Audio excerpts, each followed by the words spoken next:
Good morning. Welcome. I'm Jo Tinetti, a Senior Financial Advisor here at Wealthnet, and welcome to our 12th webinar. We've designed these series coming to you from our homes, wherever we are, and keeping you informed and engaged as things are changing and as things start to get back to normal also. And one of the times that's coming up is one of my absolute favourite times of the year, and that's tax time.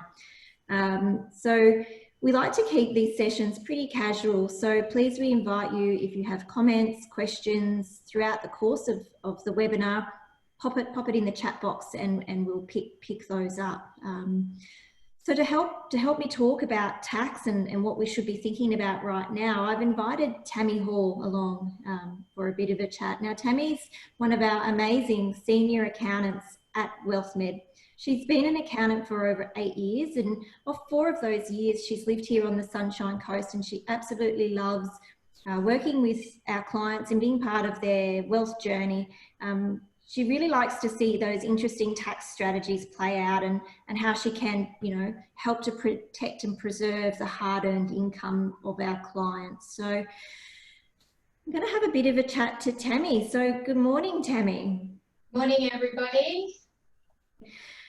So Tammy, we've seen in the last few months some extraordinary times. We've seen in terms of cash and tax relief measures from our government, a lot happen in response to the COVID-19 health crisis.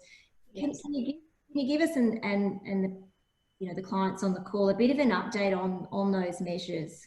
Yeah, so just a quick update on those. Obviously, there's been lots of new legislations and concessions coming through from the government. So we've pretty much been on top of all of those throughout the last couple of months, and we've been chatting to you guys in the webinars about all the different things you can have access to. So just a really quick update today. There hasn't been any new concessions or any new changes, but we've just been with the JobKeeper reporting every month for our clients that are eligible for that. So people have started to receive payments for that now to backdate for the month of April. So once we get to the 4th of June, we'll be reporting again for that, so you can get your payments for the month of May. And so that will just continue on until at least September is the government's plan. So nothing new in respect of the JobKeeper. One thing to keep in mind though with the JobKeeper is that those payments are assessable income if you are an employer and you're receiving those payments from the government to pass on to your employees. You do actually have to pay tax on those payments as the employer as well. Concession from the government, which some of you have received. So those are the payments where if you are an employer and paying some salaries to your employees, you would have been eligible for that. So people have started to receive those first payments as well upon lodgement of their March FAS, which is excellent. So a lot of our clients have seen those start to come through. Now they will be received either monthly or quarterly, depending on your VAS cycle. So some people may receive another payment coming up in a month, and some people may not receive another payment through until July. But those payments will go through until October as well. So no new updates there for those, but people have started to receive those payments. Now those payments are non-assessable income. They're completely tax-free, which is excellent. So yeah, that's basically it for the quick updates for those payments. No other new concessions happening, but we continue to just keep monitoring and reporting for all of our clients to keep receiving those payments. Yeah, and thank you Tammy and the tax team for keeping abreast of those changes. It was quite a rapid response from our governments, and it's just been great to know that if you saw about it or you read about it, that you could talk to us and we would have the answer specific to you. So thank you for keeping abreast of those changes. Now, heading into tax season, what should our clients be thinking about? Especially since, you know, a lot of us have actually experienced a period of time where our daily life and our work life, you know, it's looked different, completely different to how we've worked before. So I'm wondering how that might change what we think about our tax returns this year, Tammy. Yeah, so one of the main, I suppose, points that the ATO has been advertising to people is obviously quite a lot of people working from home at the moment. So we all know that there's a claim you can make for home office expenses. So usually you're able to claim 52 cents per hour that you work from your home office or even study from your home office. And so traditionally for a lot of people that might only be, say, a couple of hours or maybe one day per week. So we would usually just claim that. However, now it could be up to 40 hours or sometimes more per week. And so what the government, the ATO, has introduced is actually a new rate for people to claim that home office expense. So you have an option, you don't have to do the new amount, but the new amount is 80 cents per hour rather than 52 cents per hour. So now a lot of people think, well, that's excellent, and that goes from the 1st of March through to at least the 30th of June. They may extend it, but they're just going to see how it goes at the moment. So a lot of people might be thinking now with the 80 cents per hour, that's excellent because it's a higher rate. So you can claim the 52 cents per hour up until the 1st of March, and then you might want to do the 80 cents per hour. However, the thing that they're not really promoting or advertising as much is that the 80 cents per hour is more of what they're calling a simplified method. So that 80 cents per hour, although it's higher, it actually covers everything. So usually what would happen is that you would claim your 52 cents per hour for all of the hours you've worked from home, and then you would claim whatever is applicable to you. So you might have a portion of your phone bill, a portion of your internet bill, you might have some computer consumables, you might buy a new laptop or iPad or things like that. So you could claim all of those to the percentage that you use them for work. However, with the 80 cents per hour, it's designed to cover all of that. So between March and June, you just say, I'm claiming 80 cents per hour, I worked 40 hours a week from home, but what some people aren't realising is that that will then cover your phone bill, your internet bill, you know, all your computer consumables and things like that. So although it's a higher rate, it encompasses everything, so it may not actually be beneficial to you. You may still be best off doing the 52 cents per hour and having all of your additional items as well. So that's something that we will look at. Yeah, it does sound like it's going to keep you quite busy working out which way to go. But again, amazing that, you know, we're in a situation where we've got some choices and we can Yes. you know, get some advice on the best way to navigate those claims. Exactly. Yeah. So for our business clients, Tammy, yep. What's sort of changed, or what should they be thinking about right now? So the main changes for the businesses, there hasn't been too much in terms of extra sort of government concessions or anything coming about for those guys, except for the instant asset write-off threshold has actually increased. So it was $30,000. They've temporarily increased it to $150,000. So for example, if before the end of June, and I know it's a time when often for a lot of businesses, cash flow is actually tighter than it would usually be. However, if there was some asset that you needed to purchase, previously, if it was under $30,000, you could write the whole amount off this year, get a tax deduction. Now, temporarily, it's increased to $150,000. So if there is some large asset that you do really need and you have access to buy that, you've temporarily got a larger threshold to use up and write off all in the first year. So that's really good in terms of for businesses. Now, other things to look at, which can be for both businesses and, you know, personal clients just working on salaries, sole traders, you can look at things to sort of delay your tax or The options are, push your income invoices where you can until after the 30th of June. And so you won't actually have to pay tax on that in this financial year. We can sort of push it into next financial year and give you more time to pay the tax on those. You can prepay any expenses that you might be looking at.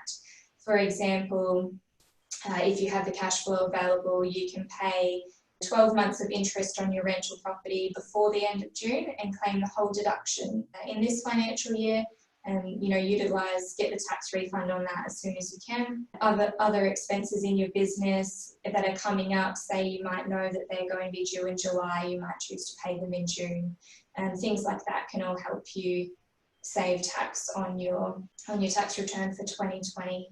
What should we be thinking about superannuation contributions, Tammy? Yeah, so I guess sort of finally the other main expense that a lot of people have, or option that a lot of people have, is to put extra money into your super fund for the year. So each year you have a $25,000 cap for concessional contributions.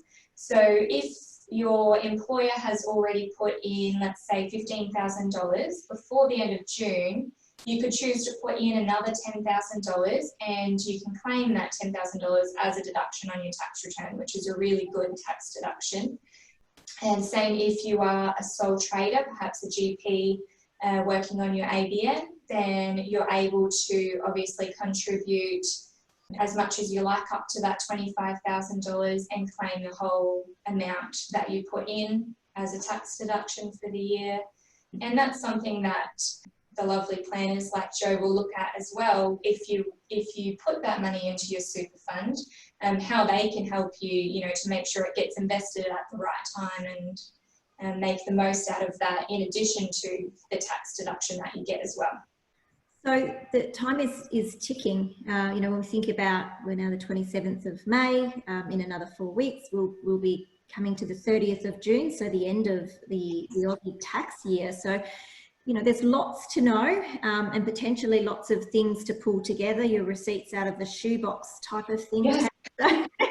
What is the easiest way that our clients can, get this sort of work done, or get the information that they need to really have a successful tax return? Yeah, so it's good to start having a look at what receipts you have had throughout the year, courses you've paid for, equipment you've purchased, have a think about how many hours you have worked from home per week, all of those kinds of things. And what we're going to do is we send out a link with the tax checklist to everybody.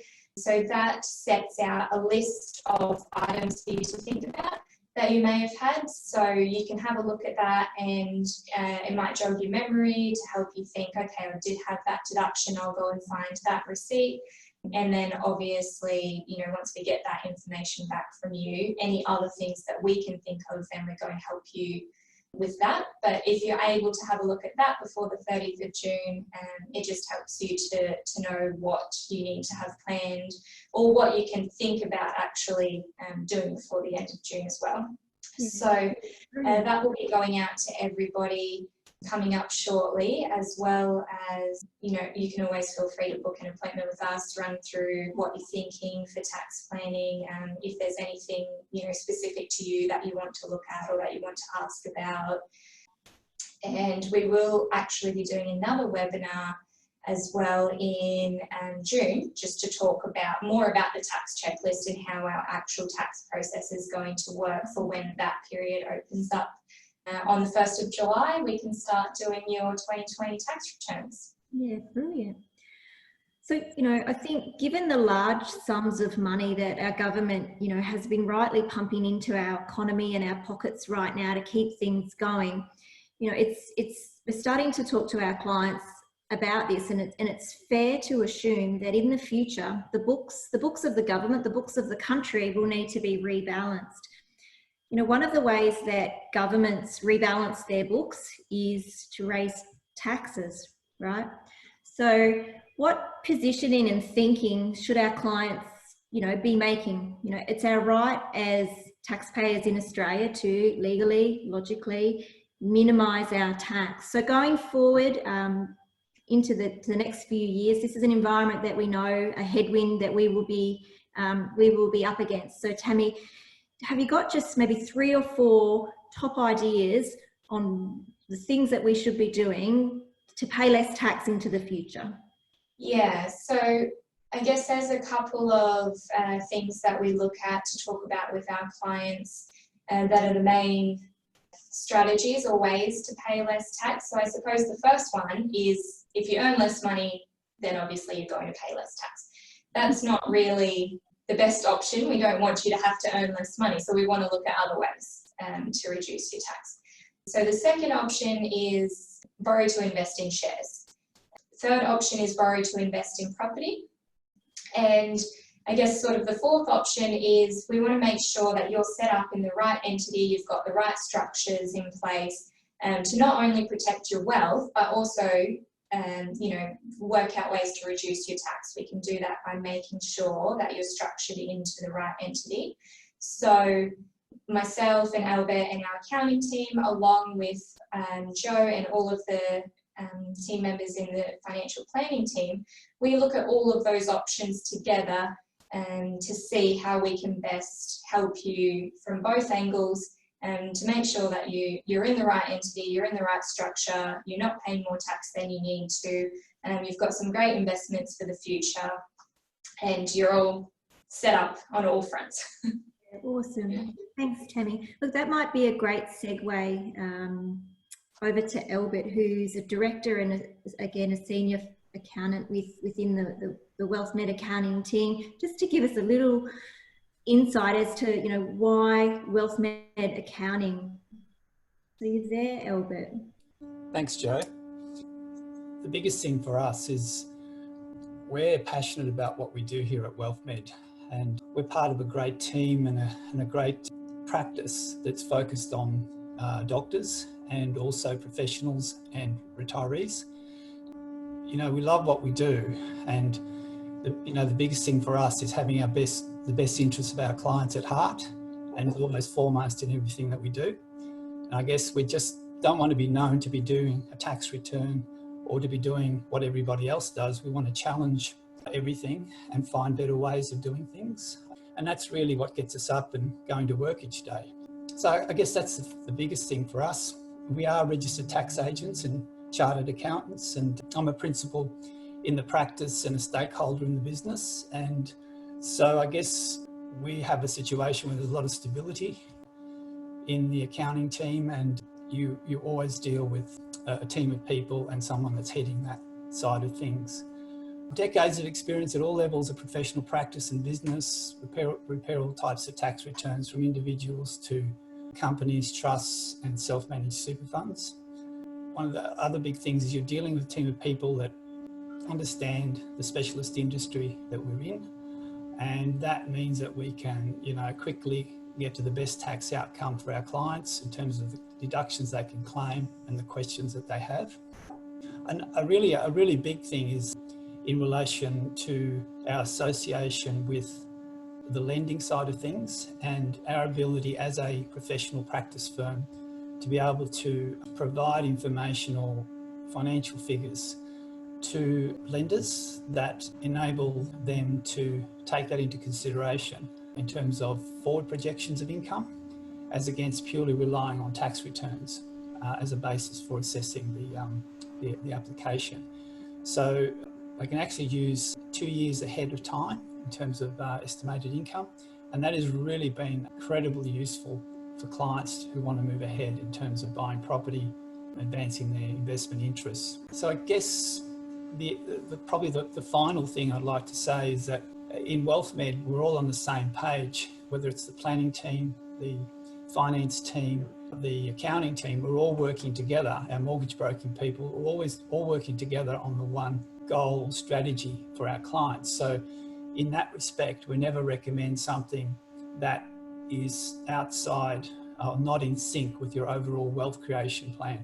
So it's really important, and we've had a number of clients come to us and say, well, that's what we really want. We really want a coordinated strategy for us. And as a tax team, we work with the other planners in the practice to actually deliver that outcome. Yeah, wonderful. Thank you, Albert. This session has been recorded and it will be available if you'd like to listen to it again or share it with any colleagues who may have otherwise missed the webinar. But if we don't have any questions or final thoughts from our panel, we'll let you get on with your day. So keep your eye out for the tax checklist, a link directly into our diaries, that if you feel that there's something that we've talked about today that you want to chat to us personally about, please, we invite you to connect with us, put your hand up and ask for an appointment or a 15-minute chat over the phone. And can't believe it, but we're heading into June and we're going to start preparing tax returns and getting dollars back in people's pockets. Lovely. Thanks, guys.